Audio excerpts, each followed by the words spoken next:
बिजली मंत्री का ही कार्यक्रम और वहां पर बिजली की बत्ती गुल। मोबाइल की टॉर्च लाइट के सहारे बैठे रहे मंत्री महोदय। तब तक लाइट आई, कार्यक्रम शुरू हुआ। उसके बाद आपको बता दें कि फतेहाबाद के लघु सचिवालय में आयोजित कार्यक्रम के दौरान अचानक लाइट चली गई। लाइट जाते ही अधिकारियों में हड़कंप मच गया। ऐसे में कुछ देर तक मोबाइल लाइट के सहारे सब लोग बैठे रहे, यहाँ तक कि बिजली मंत्री भी। काफ़ी समय के बाद लाइट आई तो कार्यक्रम की शुरुआत हो पाई। मीडिया से बातचीत करते हुए बिजली मंत्री चौधरी रणजीत सिंह ने कहा कि आने वाले चुनाव में बीजेपी के साथ ही रहूंगा और बीजेपी के पक्ष में ही प्रचार करूंगा। उन्होंने कहा कि मैं स्वाभिमान वाला व्यक्ति हूं और कांग्रेस की खिड़की छोड़ कर आया हूं, लेकिन अब बीजेपी के साथ हूं और दोबारा कांग्रेस की खिड़की पर नहीं जाऊंगा। वहीं कार्यक्रम में बत्ती गुल होने को लेकर के बिजली मंत्री से एक सवाल किया गया तो उन्होंने कहा कि हर चीज़ पॉजिटिव और नेगेटिव इफेक्ट देती है। कार्यक्रम में लाइट चले जाना कोई बड़ी बात नहीं है, इत्तेफाकन ही लाइट ड्रिप हो जाती है, सब चलता रहता है। वहीं वीरवार को मुख्यमंत्री मनोहर लाल खट्टर ने पंचकुला से ऑडियो कॉन्फ्रेंसिंग के जरिए फतेहाबाद की अनेक विभागों में 41 विकास परियोजनाओं के उद्घाटन व शिलान्यास करने का कार्यक्रम रखा था और इसी को लेकर के एक आयोजित कार्यक्रम में बिजली मंत्री पहुंचे थे। आखिरकार लाइट आने के बाद में अधिकारियों ने सांस ली।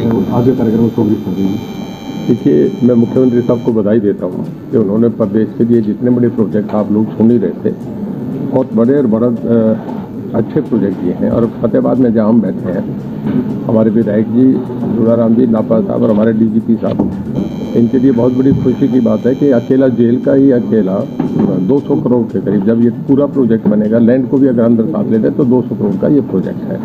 इसके अलावा दूसरी जो चीज़ें सौगात मिली हैं, इनके लिए भी उनका धन्यवाद करते हैं कि उन्होंने इस इलाके के लिए बेहतर और थोड़े समय में कार्य करें। जैसे भी मुख्यमंत्री साहब कह रहे थे कि लाइन लॉस भी कम हुआ है और जो है प्रोडक्टिविटी दोनों जो कंपनियां हैं दोनों ए ग्रेड में आ गई हैं, तो कितना देखिए, जब बच्चों के रिजल्ट आता है A+ आ जाए तो माँ बाप बड़े खुश होते हैं। तो बहुत बढ़िया बात है कि हमारी चारों कंपनी, मतलब 2 तो DH और UH जो कि पावर डिस्ट्रीब्यूशन का काम करती है, इसके अलावा HPPN और HVCL जो है हमारी दूसरी 4 कंपनी, आज तक ये रिकॉर्ड पे है कि कभी डिफ़ॉल्ट नहीं हुआ, आज तक डिफ़ॉल्ट नहीं हुए। और सबसे बड़ी हमारी अकाउंटेबिलिटी है, अगर हम दिल्ली में जाके वर्ल्ड बैंक से, नाबार्ड से, कोल इंडिया से कोई चीज़ मांगे तो हमें 1 मिनट बिना रिजर्वेशन के तुरंत मिलता है। कितना लाइन लॉस जो है पहले के बनस्पत कम हुआ है यार, आज की डेट के अंदर कितना लाइन लॉस? लोगों की आंखें बदली, लोगों को जाके हमने ग्रामों में पंचायत करी, पहले हमारे CM साहब ने मीटर्स बाहर निकलवाए, इसमें लोगों ने कोऑपरेट करा। सारे हमारे अधिकारी, मैं तो जेई तक कहूँगा, उन्हें बधाई देता हूँ कि उन्होंने दिन रात एक काम करा, सिंसियरली काम करा। कोविड में बड़ा अच्छा काम करा, उस वक्त बड़ा महामारी आई थी, तब भी इन लोगों ने करा। तो हमारी जो पूरी टीम है उसने अच्छा काम करा। उससे आज हम, आप ये समझिए कि इंडिया में हम गुजरात के आसपास हैं। हमारा CM साहब ने अभी अनाउंस कराने जो मार्च टू मार्च आ जाता है, हमारा 1 डिजिट में आएगा। मैं समझता हूँ ये 10 से नीचे 9 पॉइंट कुछ हो जाएगा। बिजली बिलों में सिक्योरिटी चार्ज वगैरह काफ़ी लगते आ रहे हैं, सिक्योरिटी चार्ज जो बिजली बिलों के अंदर काफ़ी लगते आ रहे हैं, इसको लेकर खपाने में भी कट लग रहा है। सिक्योरिटी चार्ज लग आ रहे हैं बिलों? नहीं, वो नहीं आ रही। देखिए, कभी ऐसा होता था कि 10 रुपया बिजली का बिल मुझे आता, जब हम पढ़ते थे तो बिजली का बिल 5 रुपये, 7 रुपये, 9 रुपये आता था।